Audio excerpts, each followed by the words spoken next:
High above the clouds where the night sky twinkles lived a little star. She was bright and shiny, but tonight she felt very sleepy. The little star tried to keep her eyes open. She blinked and blinked, but her eyelids felt heavy. "Oh dear," whispered the star. "What if I fall asleep and stop shining?" Just then, the big, round moon floated by. He smiled kindly and said, "Don't worry, little star. Even stars need rest. When you sleep, your light will shine even brighter tomorrow." The little star yawned a big yawn. She felt warm, safe, and ready to rest.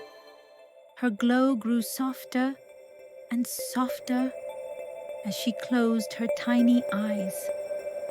And so the sleepy little star drifted into dreamland. She twinkled quietly in her sleep, while the whole world below fell fast asleep too. Good night, little star, and good night, little one.